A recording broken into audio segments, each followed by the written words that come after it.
Welcome back to Get Down to Business. Today, we're going to explore a profound form of resilience that often goes unsung, yet holds invaluable lessons for every entrepreneur and leader. Our guest is Catherine Marsden, an Arlington Heights resident, author, triathlete, and health coach.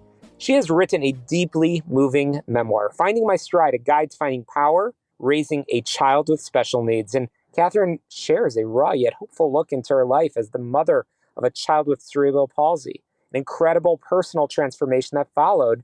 And obviously, we're going to talk all about it, but 14 Ironman triathlons, a healing process, and so much about mental health, all important discussions about navigating immense challenges. Catherine, welcome to the show. Well, thank you. Thank you for having me. I'm glad to be here. Absolutely. Catherine, your memoir, Finding My Stride, offers a unique perspective on the resilience required when raising a child with special needs. What are some of the most profound lessons about resilience that you learned from this journey that you believe apply to entrepreneurs facing significant business challenges? Yeah, I think one of the things I really feel is important, that I started out really in a tough spot, learning, that my daughter was going to have significant, she went through significant brain trauma. And I believe that one of the things that helped me so much was just kind of not comparing myself to others. And I think our children are such an extension of ourselves that really helped me a lot, is just kind of getting over that perfection syndrome and understanding that it was okay just to be us. Absolutely. And Catherine, you discussed developing a chief care officer mindset and navigating the medical system for your daughter, Helen. Can you explain what this mindset entails, and how could business leaders adopt a similar approach to advocate for their companies or teams in complex situations? So I think that the first thing that started it was a big aha moment for me is when medical professionals started asking me my advice. Where do you want, what do you want us to do now? How do you want us to respond? And I discovered this pattern, and I realized that I already had the answers. And before that, I really was waiting for a cavalry to show up to really help me manage, make everything okay. And then I realized, and it took me a couple of years to do that I already had the answers. And so that could be, a lesson that I would recommend doing for other leaders in small businesses. Absolutely. And I know, Catherine, you had to build your knowledge and resilience largely on your own when resources for parents were scarce. What were some of the key strategies in your arsenal you developed to regain your emotional footing? And how can maybe others facing immense pressure apply those same tools to survive and thrive? Oh, that's a great question.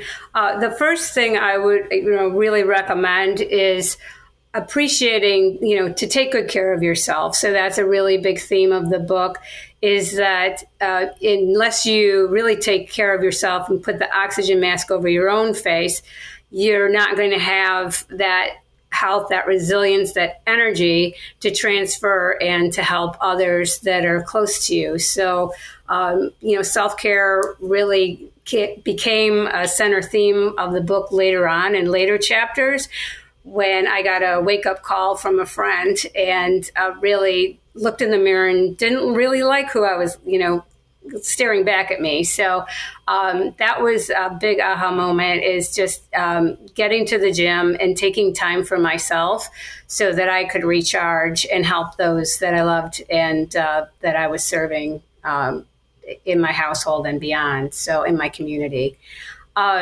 That was the big one. And then also, I think just really understanding, that stopping that comparison game and going forward and just trusting yourself, I think. Absolutely. And you mentioned physical health being important. I know after Helen's passing, tragically, You channeled your grief into endurance sports. I mentioned in the intro, completing 14 Ironman triathlons. How did turning grief into purpose impact your own healing? And what advice do you have for others who are navigating personal or professional setbacks on how to find a new sense of purpose?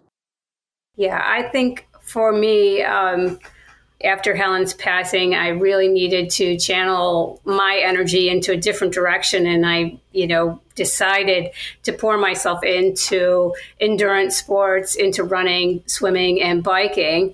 I think that the advice I would give really is just to take that long view and to understand that one day you may have a setback, but it's not the end of the story, and that there's, these tiny steps and just doing them consistently to achieve the results that you want is really the main thing. Just showing up and being consistent is another important theme of the book, and one that I had to learn. In endurance sports, really, it came in handy for that. I'm chatting with the author of Finding My Stride, a guide to finding power, raising a child with special needs. Catherine, your story is incredibly, incredibly inspiring. What's the one key message you want every listener, especially those who might be feeling overwhelmed, to take away from your story and apply to their own lives?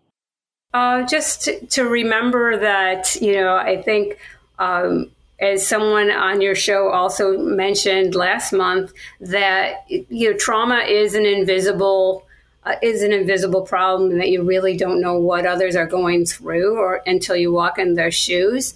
But just help end that isolation, and really don't feel ashamed to raise your hand and find the people in your community, and don't isolate yourself, I think. And that's true in life as well.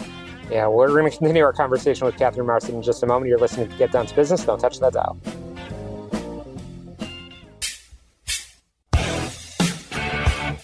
Welcome back to Get Down to Business. Just before the break, I've been chatting with Catherine Marsden, an Arlington Heights resident, author, triathlete, and health coach. She's the author of a deeply moving memoir, Finding My Stride, a guide to finding power, raising a child with special needs. And Catherine, you are now a board-certified health coach, a personal trainer, and you help others, particularly caregivers and masters athletes, prioritizing their well-being. How do you integrate your personal experiences with your professional expertise to create customized coaching programs that support physical, mental, and emotional resilience in others? Well, I think one of the main things that we do is just work on those tiny habits that I mentioned before, and staying consistent. It doesn't have to be a humongous goal. Even making small, tiny changes over time help you get fit, help you, show up to the gym. And it doesn't have to be anything very difficult, but we just start right where the person is in a very non-judgmental way, which is another key thing that I learned from being a parent as a special needs child, or a child with special needs. So I create like a blueprint wherever their greatest needs are. So we start with lifestyle habits that primarily people come to me for losing weight and getting in shape. Amazing. And lastly, Catherine, your book highlights the often overlooked mental health aspect for special needs parents. For our business audience, why is it crucial for leaders and entrepreneurs to prioritize their own mental health, especially when under extreme pressure? And what are some proactive steps that they can take? Proactive steps, I think, really, listening to their voice, their inner wisdom, and also just, allowing for other voices in the organization to come forth. And so I think not quashing other people's voices. So proactive, just check in with your team and really ask them not only how they're doing professionally, but also from, a personal standpoint as well. And that invites open dialogue. It encourages innovation in teams, and it's extraordinarily important to be seen people want to be recognized and validated. And I think that would help any small business owner.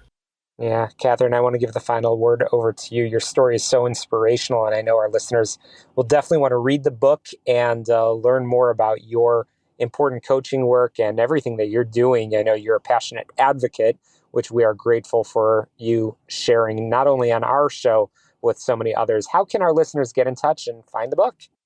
Sure. So the book is on Amazon, Finding My Stride, and it's under, Catherine Marsden. You can search for my name or the book title. And it's a guide to finding power, raising a child with special needs. Online, I'm at catherinemarsden.com or on Instagram at cc_Marsden. Well, Catherine, thank you so much for sharing your story and all the important work that you're continuing to do. We are grateful for it, and I look forward to bringing you back on the show real soon. So this week on Get Down to Business, man, oh man, we've covered so much important ground in talking all things small business, jobs, and entrepreneurship. And I know our listeners will not want to miss the opportunity to be alerted when a new show drops, even when you're on the road and traveling away from Chicago and beyond. So be sure to get on your favorite podcast app and search for Get Down to Business. And make sure, my friends, you subscribe, rate, review, and share. That is the best way to not only ensure that you don't miss a single episode, but also makes it even easier for others to find the show all about small business, jobs, and entrepreneurship. And be sure to get in touch with me. I love to hear from our listeners. You could do so super easy. Just go to syklein.com, syklein.com. And I've got a contact page. I respond to every single message. I'd love to hear from you. I'd love to hear about the topics you want to make sure we cover in the future. And be sure to check out our sponsors, Tom Mirabali for all things health insurance and Laura Catchabone-Gervais for all things real estate. To success, let's get down to business. I can't wait to talk to all of you next week. We've got a jam-packed show, and you don't want to miss it. You're listening to Get Down to Business. See you next week.